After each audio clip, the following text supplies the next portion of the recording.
I will be there as soon as I can. Okay. Sorry, I need. I think you're right on time. Have insisted that I needed to get to a meeting and people don't get it. We'll be there as soon as I can. But if you smell caffeine, it's me. Give me the airplane wave, if you want me to go. Okay, all right. I'm going to call March 6th Joint Animal Service Commission meeting to order. And I would like to first do roll call. I'm Lisa Parchley, Olympia City Council and Chair. So I'm going to hit those on Zoom and then we'll go to the room. Sarah, does that sound good? Yes. Please introduce yourself, Peter, if possible. Peter Agavi, City of Tumwater. Excellent. I see Gary just logged on. Are you ready, Gary? I am ready if you can hear me. Thank you. Yes, we can. So, okay, Gary Edwards, County Commissioner. Sarah, why don't you start off the room, please? I'm Sarah Hawk, Executive Director for Joint Animal Services. I'm Vicki Smith, veterinarian. Joe McCook and Feline Friends. Ed Kunkel, City of Lacey. Shannon Kelly Fong, Assistant City Manager for the City of Lacey. Welcome, everybody.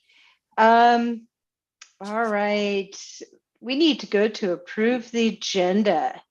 Can I have a motion, please? Move to to approve the agenda as written. And second, Any discussion? Oh, please, Shannon. And just one clarification that it's approval of the agenda, the previous meeting minutes and the consent items. Thank you. I was going to mention that afterwards, so that we just approved the consent agenda items. But I like the way we've done our agenda, so I don't want to complain. It's just tripping me up a little. As long as everybody's clear with that, I will continue with the vote. Oh, Sarah. We have one amendment to the minutes that needs to be accepted by the commission.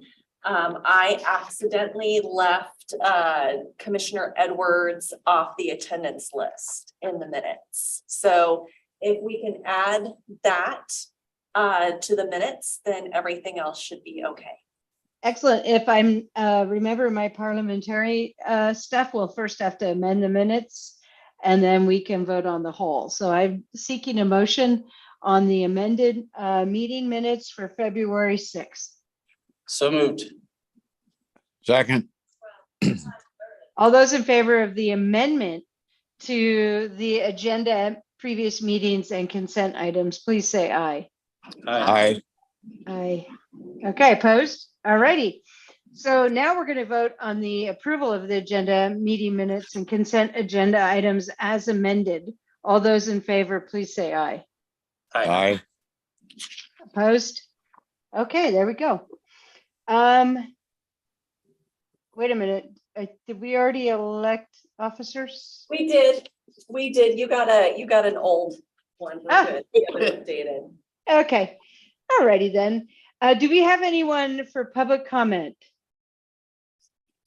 It does not look like we have anybody in attendance on Zoom, and we do not have anybody in the room for public comment. All righty.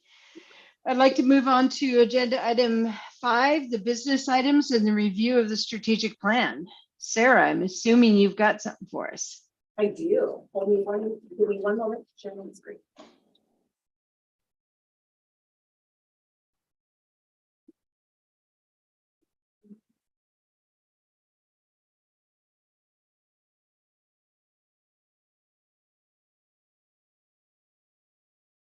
So I wanted to take a moment to briefly go over the strategic plan. We're not going to go in depth line by line under strategies or key benchmarks. But I did want to briefly go over our goals again and note that our timeline for the strategic plan is a 5-year strategic plan. It started in 2022 and will run through 2026. The end of 2026. So our 3 main goals that we have for JASCOM as well as Joint Animal Services are 1, become a sustainable organization with the capacity to meet the needs of our community. Goal 2 is to expand and improve animal care and programming to support our community's pets and people. And goal 3 is to increase accessibility, inclusivity, and enhance community involvement. There are several strategies as well as key benchmarks that we will be using throughout the next 5 years. For now, we're in the 2nd year, to document success, as well as see where we are within the strategic plan. So the following, so 2022, we did start off with a big year. So we completed the first stage of our capital facilities plan, which aligns with goal 1. For goal 2, we completed the build out of the medical suite and treatment area.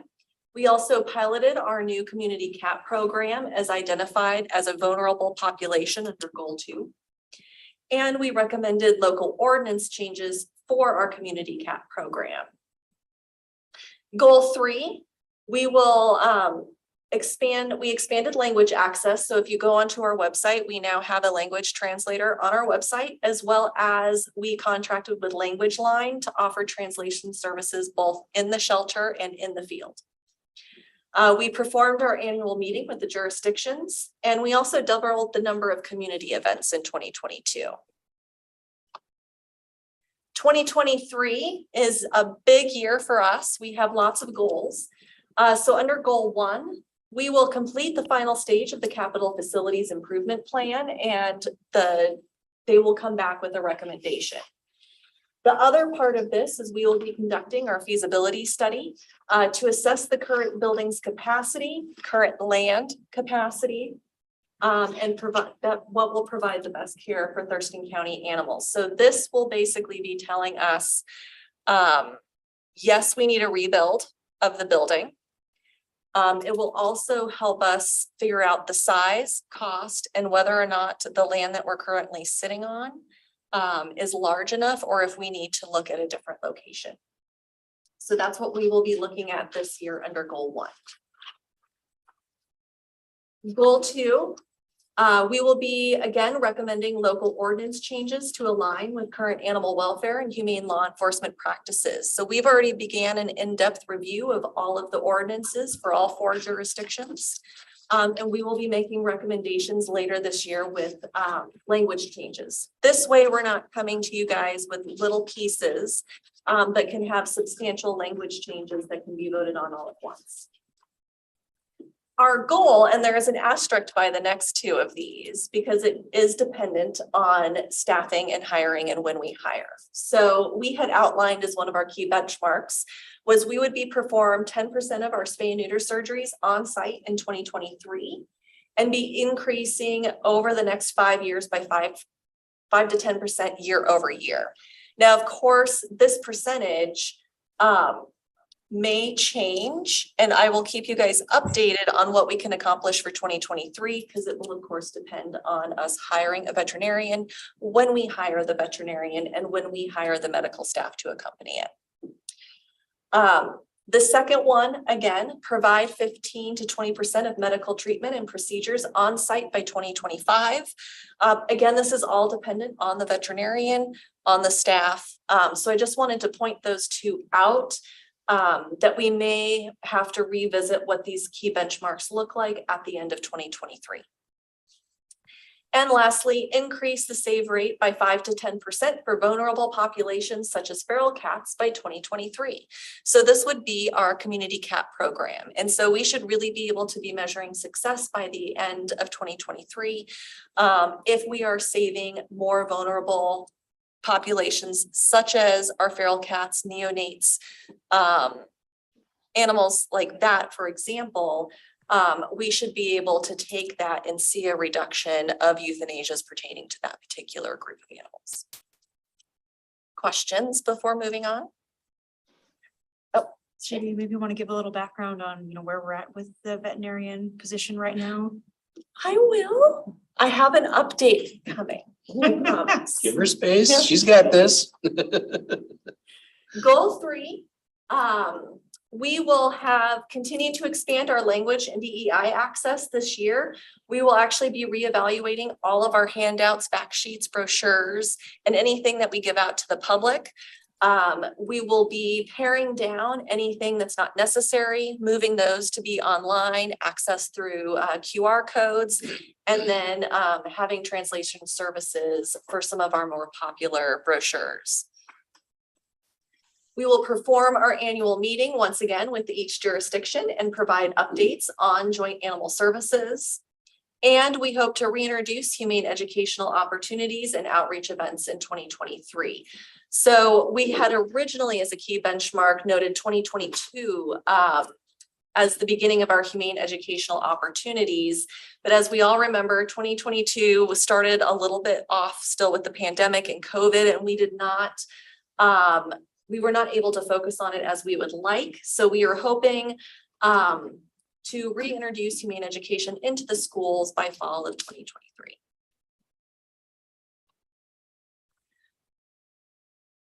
And Lisa, this is our next agenda item.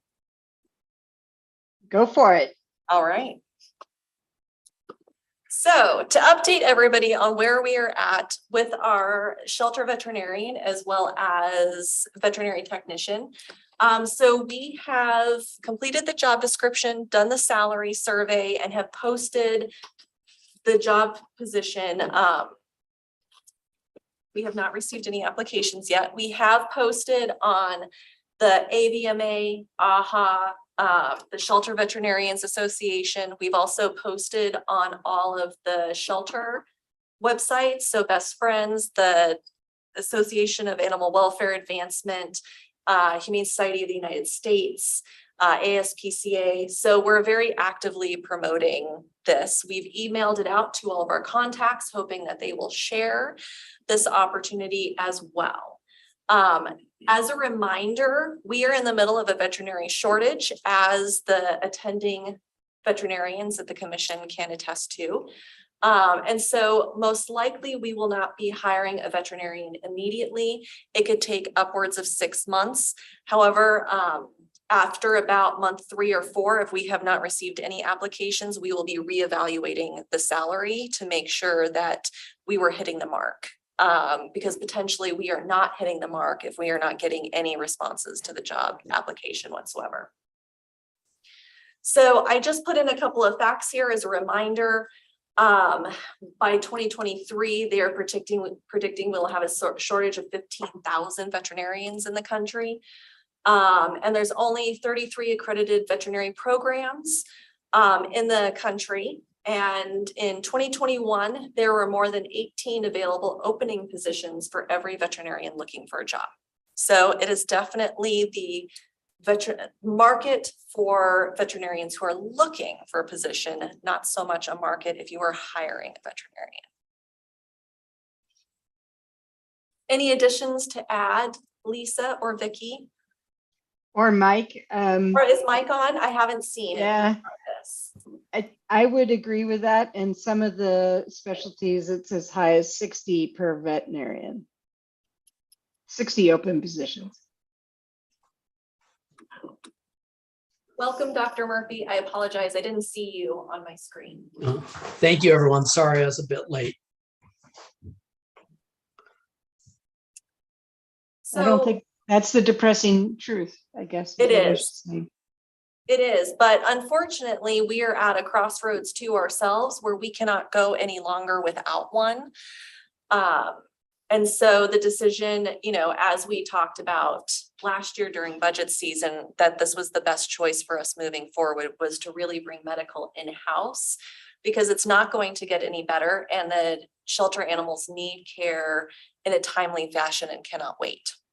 Can I make I don't know, I'm sorry, I should let the commission talk, but they're just, because I'm in the business of hiring veterinarians, the thing that we may want to do is put a video together. Great idea. Because you need to put something out there that's unique, that is attracting the younger generation, that's their jam. They want to see things, and maybe even of the area. and they don't want to just read it on the paper. So just letting you know, you might want to do that. Great suggestion. Thank you. Have you thought about using a recruiter service of any kind? Or maybe down the road? That is a definite potential down the road that we are open to pursuing for sure. They're Another great suggestion. They're expensive, so it'd be best to try without it first. Yeah, Great. it might be easier if Lacey has a capability to do a video with somebody on staff or even one of the jurisdictions, because we all pay into this.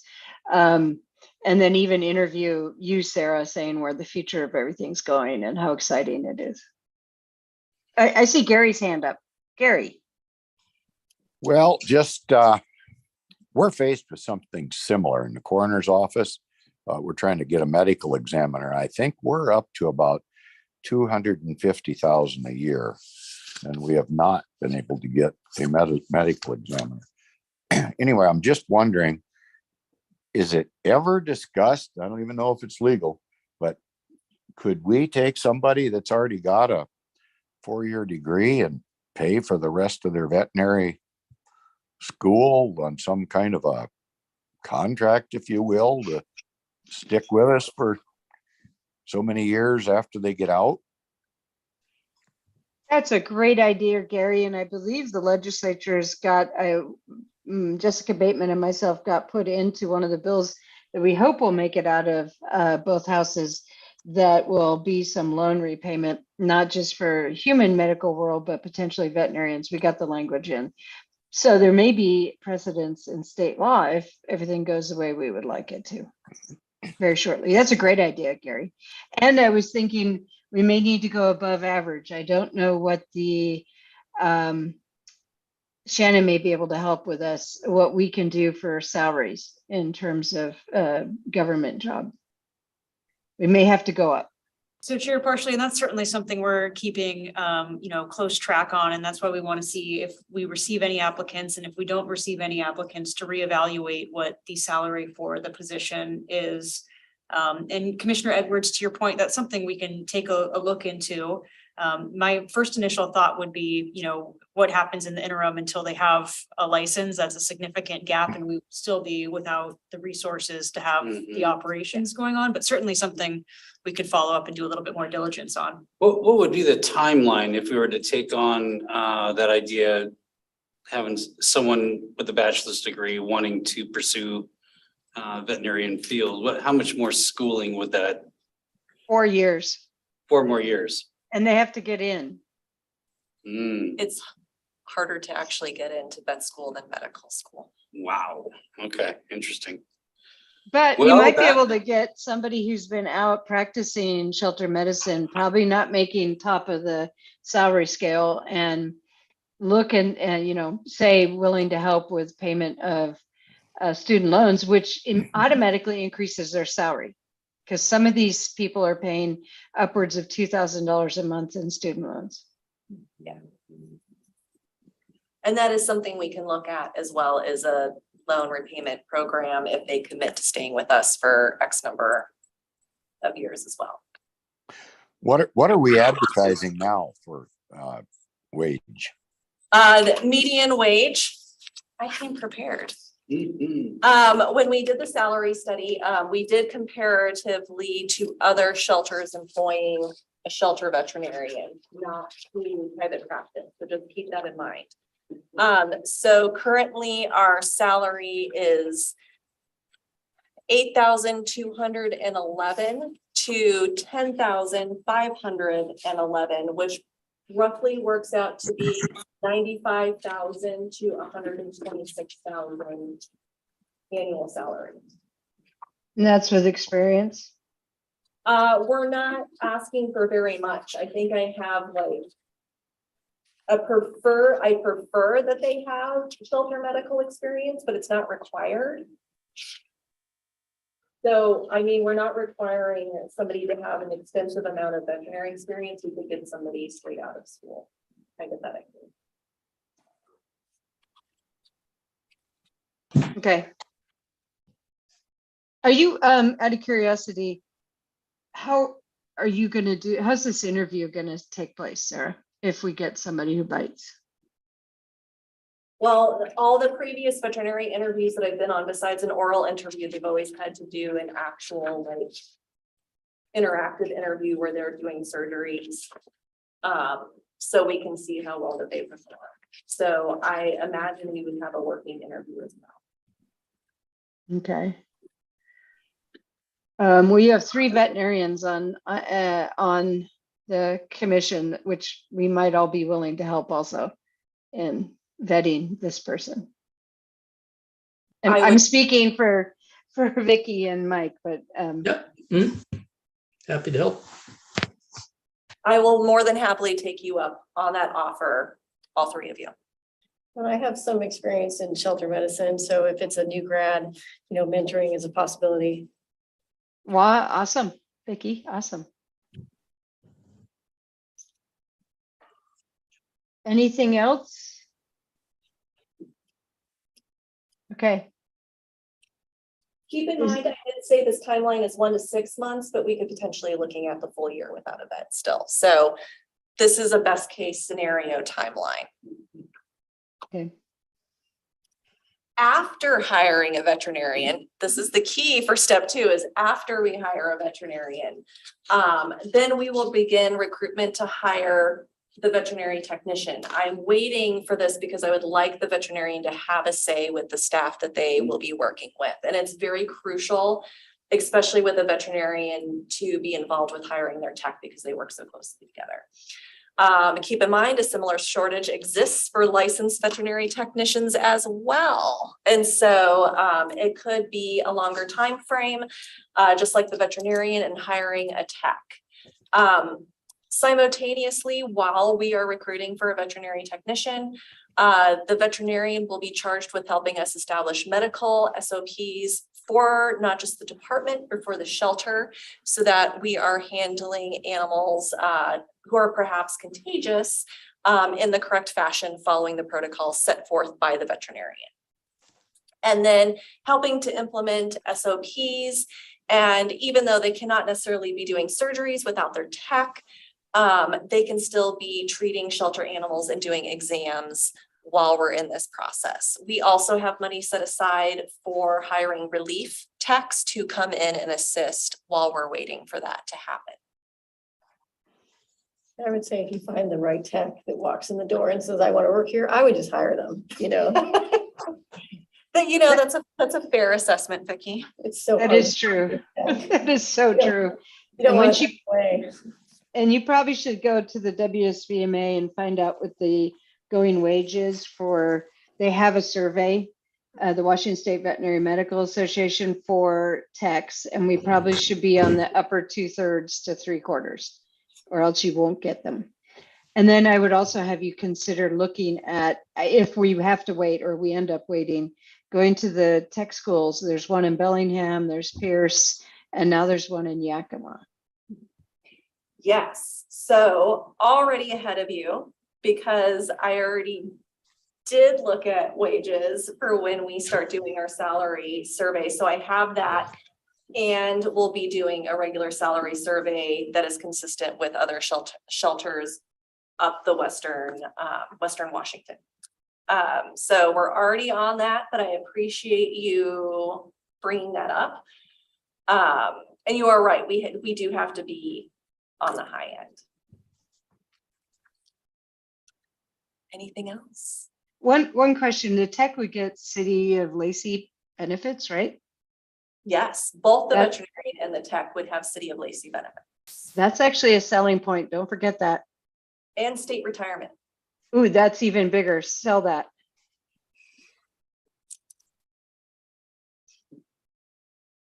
Any other questions before I move on? Go for it. Okay, we're just gonna keep on going. So, as you guys may have seen on the news, Pierce County had a huge rabbit seizure where they took an estimated 246 rabbits off of one single property. They were being housed, so a Humane Society of Tacoma and Pierce County have the contract with Pierce County Animal Control. They were charged with housing and care for those 246 rabbits. Being a good shelter partner, because we always want to maintain those relationships. Joint Animal Services were able to take 20 rabbits. But Tacoma Pierce Humane Society was a really great partner. They made sure 16 out of the 20 were already spay or neutered, microchip vaccinated. They had been medicated. They sent recommendations for medications with us, so we were able to treat. And because we had the coordination ahead of time, we were actually able to coordinate with fosters, set out a survey, find out how many fosters are willing to take rabbits, how many are they comfortable medicating a rabbit. And so we were able, from the moment we transported from Tacoma to the shelter, that same day fosters came and picked up 16 of the 20 rabbits. So we just have the 4 ones that are currently on medication. We technically had 5. 1 went to a foster that's comfortable medicating. And so we only have 4 rabbits currently in our care. Everybody else is in foster. And we have already been organizing an adoption event. So we will do a shelter adoption event on March 11th. And then we are coordinating with Ashley Furniture Store in April after Easter to do a big adoption event as well with the rabbits. So already plans in motion. They made it really smooth. I know Tacoma Pierce got a lot of support as well. But I wanted to make sure that you guys knew that we did take 20 of those rabbits to help out. That's a lot of rabbits. It is a lot of rabbits. I think the largest one I ever had was a little over 100, but ended up being closer to 150 by the time everything was said and done. Pounds? Huh? What was it? 150 rabbits. Rabbits, No, oh, we okay. seized 100, I misunderstood. what but you by said. the end there was 150. That's a lot of rabbits, yeah.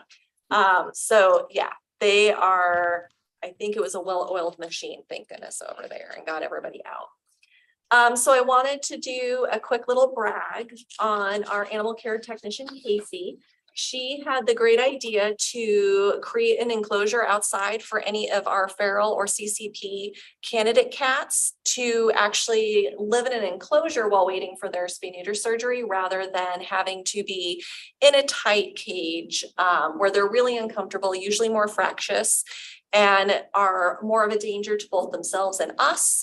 We run the risk of getting bitten. And so she, at no cost to us, transformed one of our outdoor kennels into a community cat enclosure that they can be in, have a little bit more space, stay warm while they're waiting for their spay-neuter surgery. Staffing update. So we did post the shelter veterinarian position, like I said. We have also posted our positive outcome coordinator. We have gotten a lot of interest in this position. This position is going to be in charge of the foster program, being the liaison when coordinating with our rescue partners to move animals out, as well as, for instance, coordination of the rabbits would have been handled through them. And they'll also be in charge of our community cat program. So those interviews should be taking place in another week or 2. We did have a new field officer start March 1st, and our field supervisor is coming all the way from Texas, and she starts tomorrow. So we're very excited to have her, and I am hoping she will join us for the April meeting to introduce herself. Where is she coming from? Texas. She came from Austin Animal Center. So she's from Austin. Austin, just as for a bit of history, Austin was one of the first cities in the nation to proclaim themselves a no-kill city, and actually made a direct municipal code stating that the shelter had to maintain a 90% live release rate. I will say it was a bit of a cart before the horse on that, because the shelter was not at 90% when they did that. And so they did have to scramble to kind of make that, but they are one of the first cities in the country to be a no-kill city.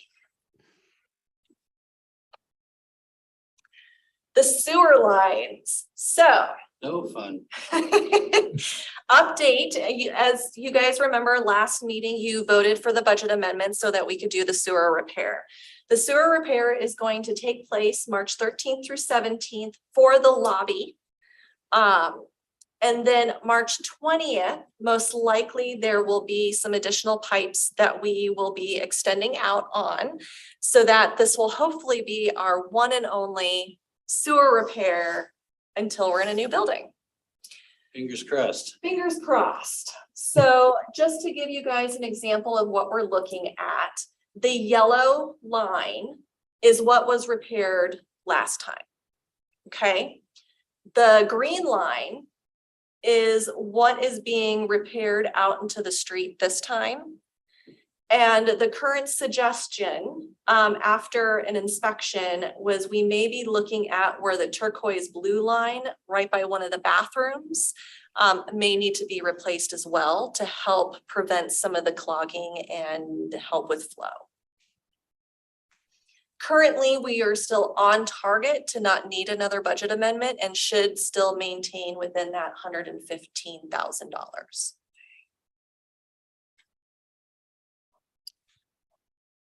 Any questions about the sewer before I move Hope it works. on? Me too.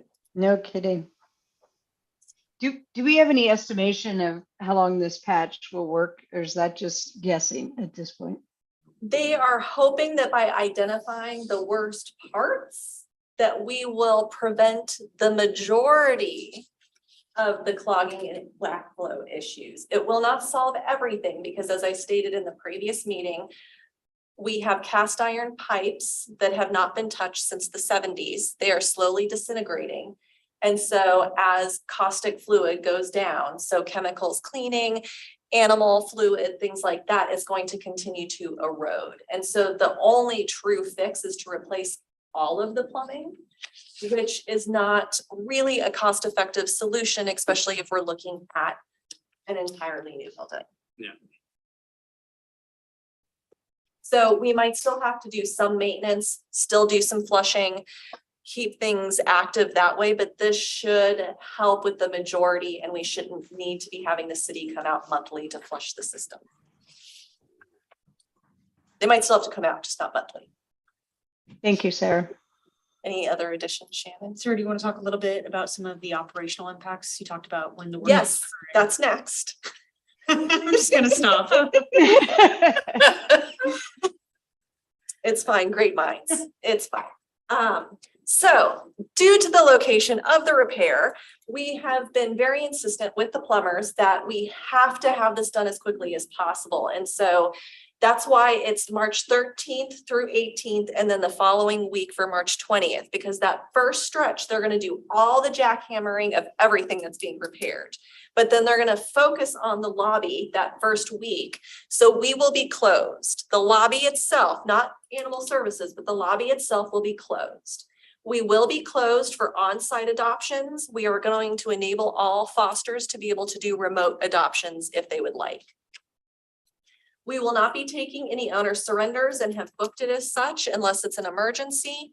We still will be doing strays, depending on if they need to utilize receiving. They may not be able to drop off strays. And so we will be utilizing the extra staff that are not sitting at a phone to go do confined stray pickups. So we'll still be taking strays. It just most likely we're going to be asking people to hold on to them, and we will come to them and pick up the animal and then process them back at the shelter.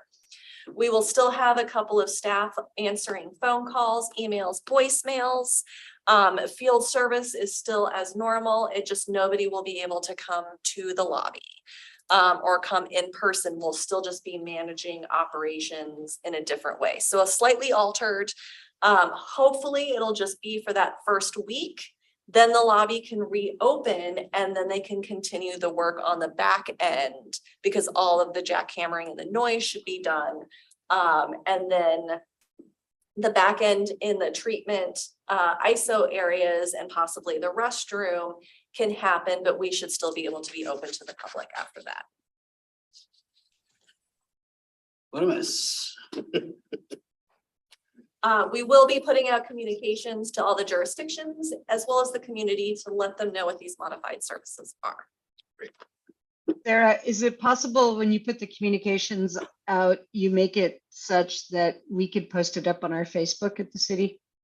Yes. Just directly, the comment? Yes, absolutely. We will be posting on our own social media, and I will make sure to do a little blurb that they can just copy and paste if needed with photos and stuff with links.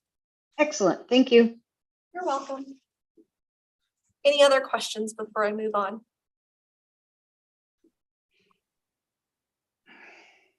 And now we're to our happy tale. This is Colby. Colby was adopted in 2019, and his owner, Jenna, reached out to tell us that he is the best blessing in their life. And the husband who did not want a dog is now best friends with the dog. That's usually the way it works. It is. And so Colby is just as happy as can be. And so I wanted to share this great picture that she sent in telling us how happy she is to have him. That's cool. And now I will stop sharing this screen. I love that. I love the happy tales. I always give them at council. As a matter of fact, if I'm reporting out about JASCOM and I don't give the happy tales, somebody invariably asks me about them. I love that. That's excellent.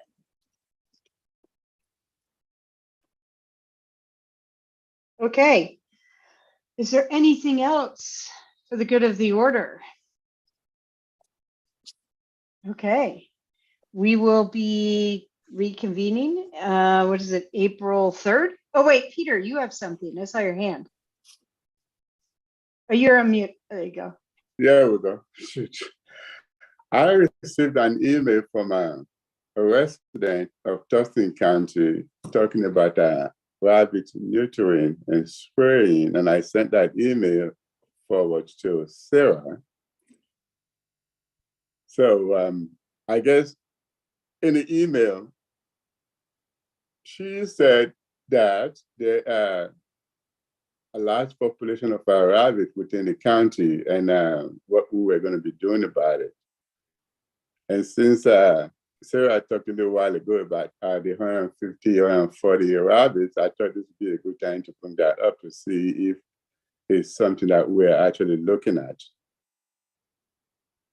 Yes, so I saw the email that you sent me, and I was in touch with that constituent. I did invite her to give public comment tonight if she had chosen to do so. But her major concern was that there were not any low-cost options for rabbit spay and neuters in Thurston County. As I'm sure I will leave it to the expertise of the 3 veterinarians that are on our commission. But I can say that rabbit spay and neuters are not easy, which is why there are not very many low-cost options.